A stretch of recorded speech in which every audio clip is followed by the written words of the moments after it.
Everything you've been told about love is backwards. You've been told love is a feeling, something you fall into, stumble upon, or lose. You've been taught to chase the butterflies, follow your heart, and wait for magic to strike. But here's the truth that will completely change the way you see every relationship from this day forward. Love isn't something that happens to you. Actually, love is something you do. I'm about to show you what love actually is through neuroscience, psychology, and the raw reality nobody tells you because it's not romantic enough for Hollywood. By the end of this video, you'll never see love the same way again. Let's start with what your brain is really doing when you think you're in love. Your ventral tegmental area, the reward center of your brain, lights up and floods with dopamine, the same chemical released when you win money or take cocaine. So that just looking at photos of someone you're attracted to activates the same reward pathways as addictive drugs. That euphoria you call falling in love. It's not love. It's a dopamine high. Your brain is literally getting addicted to another person's presence. Then comes oxytocin, released through touch and intimacy, the bonding hormone that makes you feel connected and safe, the same one that bonds mothers to their babies. Add vasopressin, which supports long-term commitment, and cortisol, which spikes during the anxiety of early romance. And you've got what society calls falling in love.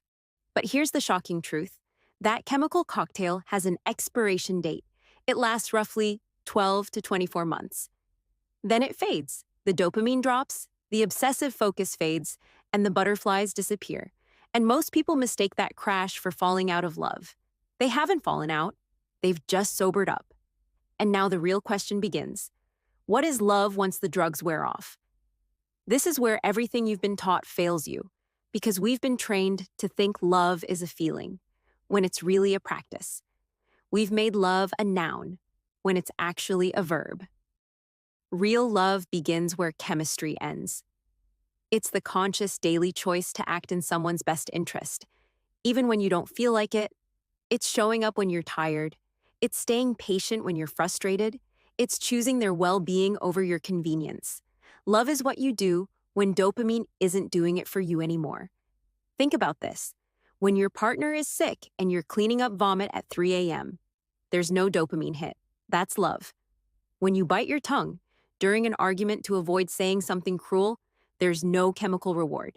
That's love. When you celebrate their wins while you're struggling, when you listen to something you don't do, none of this activates the brain's pleasure system. That's love without the drugs. Neuroscience shows that long-term couples still light up the dopamine centers, but also activate attachment regions, areas tied to calm, security, and stability. That means lasting love isn't the absence of chemistry, it's the evolution of it. It's training your brain to find reward in the act of loving, not just the feeling of being in love, because you can feel intense chemistry with someone completely wrong for you. Your brain doesn't care about healthy or toxic, it just knows dopamine feels good. That's why people stay addicted to relationships that destroy them. Real love requires your prefrontal cortex, not just your limbic system. It's the higher part of your brain, the one that chooses long-term goals over short-term highs. It's the part that makes decisions even when emotions scream otherwise. So stop asking, am I in love? Start asking, am I practicing love? Because being in love is passive, something that happens to you. Practicing love is active, something you create. You don't fall into love, you build it, brick by brick, choice by choice, action by action. And the feeling follows the practice, not the other way around. This is why in cultures with arranged marriages, long-term satisfaction often grows stronger with time. Not because arranged marriages are better, but because they begin with the understanding that love is built, not found. They don't wait to feel love before showing it. They practice it until the feeling appears. And neuroscience backs this up. Behavior, consistent, caring action can actually rekindle chemistry.